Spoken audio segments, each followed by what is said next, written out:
Salvete omnes. This video was made possible through the support of patrons on Patreon. Thank you so much. Hopefully you have heard that the Romance languages are so named because they evolved from Latin, the language of the Romans. The name doesn't have anything to do with sounding romantic or something like that. One thing that makes the Romance languages so cool is the high degree of mutual intelligibility between the languages. And this is due to the fact that they originated from Vulgar Latin. So in this video, we will explore how the Romance languages evolved from Latin through Vulgar Latin.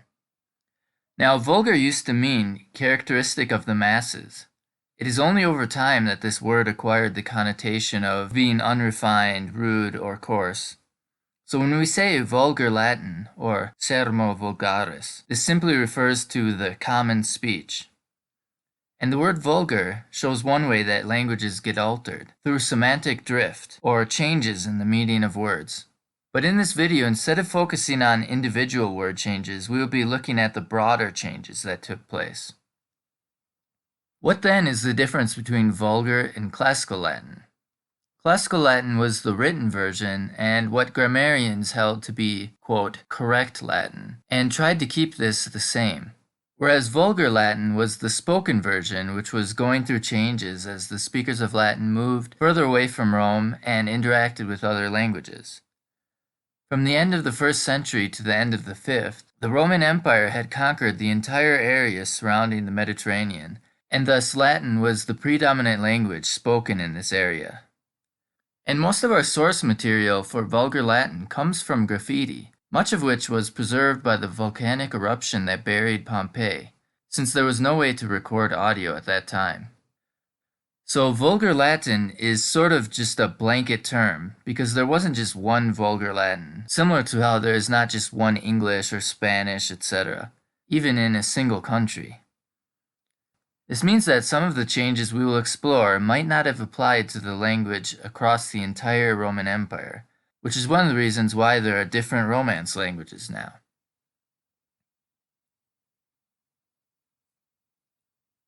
A lot of language change has to do with sound change. Vowels shift from one to another, and consonants are replaced by other consonants, or simply dropped. And a lot of sound change is brought about just by being lazy with the lips and tongue. An illustrative example is the word can't. In normal-paced speech, native speakers almost never say the T on the end. Listen to the difference between the positive and negative phrase, I can go, and I can't go. The T on the end is completely gone. There's really only a difference in tone that differentiates the two versions.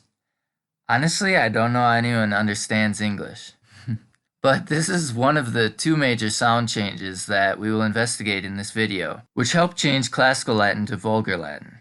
The consonant endings of words started to be dropped.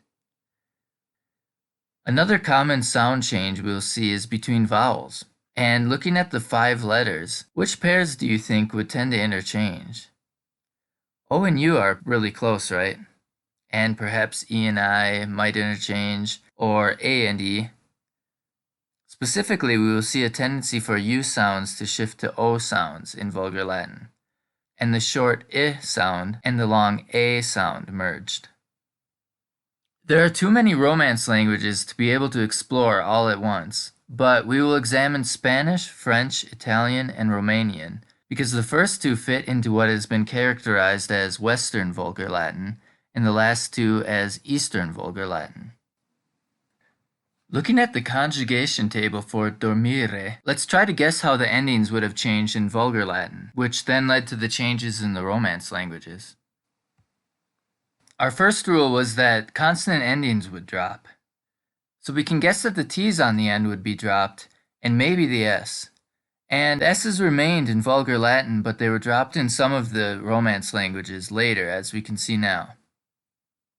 Note also that the U sound in Latin changed to an O sound in Vulgar Latin, just as we predicted, and most of the I sounds changed to E in the Romance languages. In fact, in Italian, the long E sounds were all retained, while the short I sounds changed to a long A, as was noted above.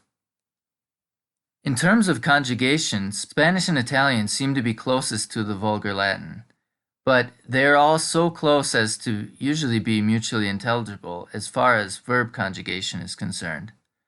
However, most words aren't this uniform, as some of the languages adopted words from other languages or had semantic shifts. And notice that Italian and Romanian, the two Eastern languages, dropped the S at the end. Another strange note is that French retained the ending consonants in spelling, but for the most part they aren't pronounced, only when there is liaison.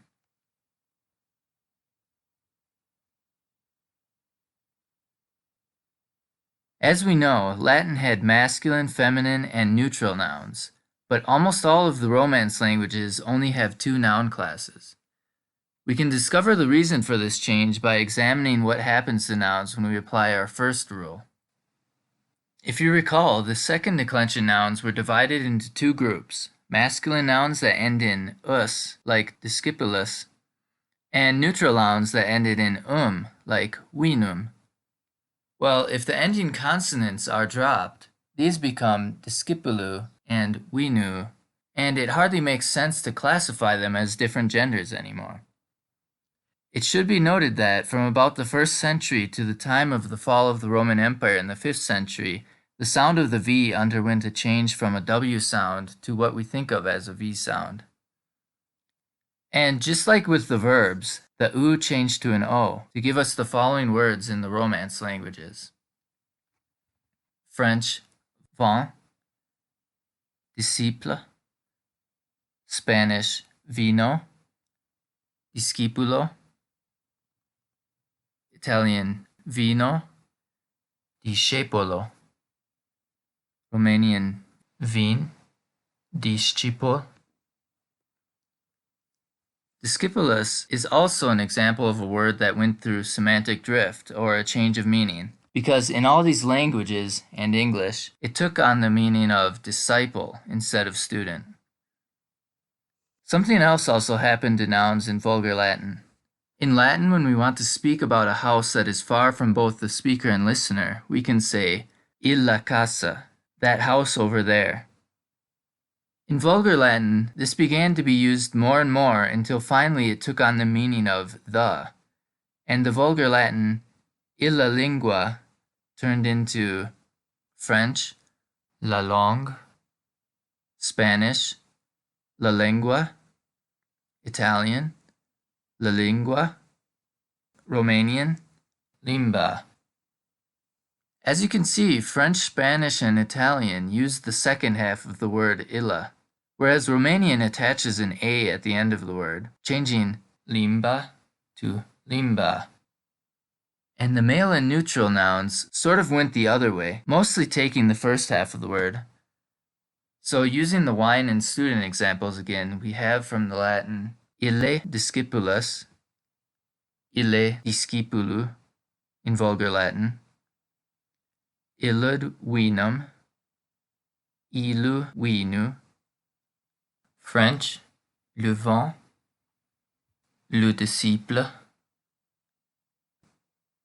Spanish, el vino, el discipulo, Italian, il vino, il discepolo, Romanian, vinul, discipolul. With plurals, there is an east-west divide. The Vulgar Latin in the West took its plural form from the accusative form. Illos discipulos, illas linguas. And the Vulgar Latin in the East took its plural form from the nominative form. Illi discipuli, illae linguae. This led to a difference in plural forms in the Romance languages. French, les disciples, les langues.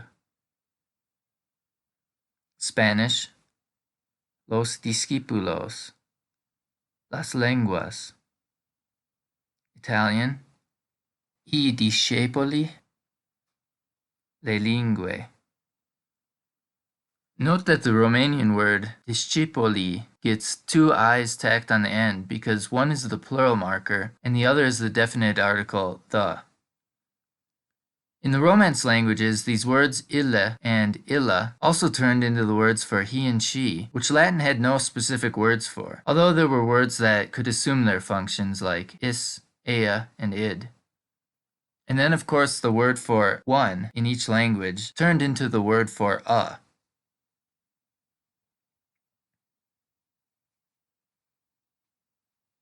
If you speak or have studied a Romance languages, you might be asking yourself, what happened to all of Latin's fun cases? Let's apply our sound changes. Obviously, the M of the accusative dropped off, making the nominative, accusative, and ablative of feminine nouns the same. Likewise, with the male nouns, we can see that the endings are getting ready to merge through sound change in Vulgar Latin, making all but the genitive form the same. The genitive or possessive case was replaced by the preposition de in all but Romanian, which retained the genitive form of Vulgar Latin. Then the dative case was also replaced by the preposition ad, which in many languages was shortened to just a. And we will see these changes more concretely in the final section when we go through a few example sentences. So stay tuned. Another curious note is that Old French, the French spoken from around the 8th century to the 14th, retained the S on some masculine nouns. So as we can see, the word murus in Latin changed to meur in French, and it kept the S in both the nominative singular case and the accusative plural.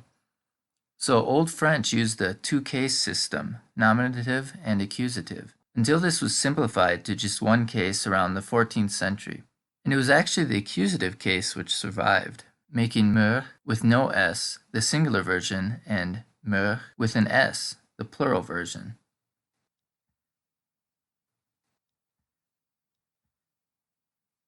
In classical Latin, there were a few ways to construct adverbs from other words, but these were all abandoned in favor of a different method that carried over from Vulgar Latin into the Romance languages. This method stemmed from the word mens, which means mind, and the ablative form of this noun was used to give it a meaning of with a something mind. So for example, the following word came to mean with a determined mind, or obstinately. Obstinatamente. And in Spanish, obstinadamente. French, obstinément. Italian, ostinatamente. However, Romanian does not use this ending, and the meaning became more abstract as it was applied to more and more words.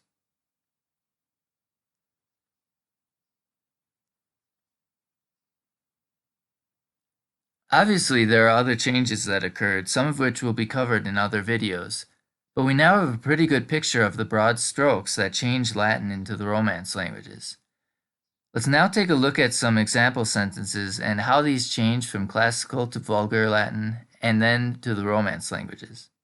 However, in this section I will stick to just Spanish, French, and Italian since I don't want to make errors with the Romanian.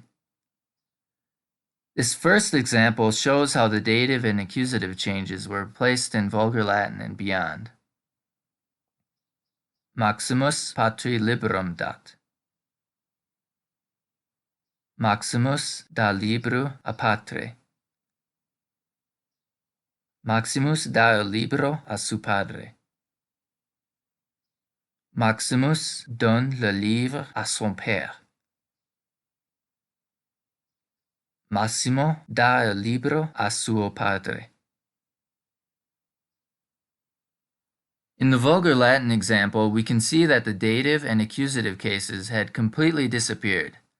The particle a is the only thing that is telling us whom the book is given to.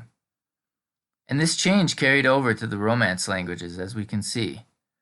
Note also that the verb has shifted from the end of the sentence to just after the subject in Vulgar Latin and beyond. However, this has some exceptions, as we'll see in the next example sentences. Maximus mihi vinum patris stat. Maximus mi dà vino de patre. Maximus me da el vino de su padre. Maximus me donne le vin de son père. Massimo mi dà il vino di suo padre. As we can see from these sentences, the genitive form patris was replaced by the preposition de, and the pronouns mi and me get placed before the verb in Vulgar Latin and beyond. Note also that the Romance languages have to be more specific about whose father it is, while in Latin this was implied. Okay, hopefully you found this topic interesting. Let me know in the comments below if there's more you'd like to know, as I will be making further videos related to this topic. Be sure to like, subscribe, and share, and if you can, consider supporting the channel on Patreon. Gracias!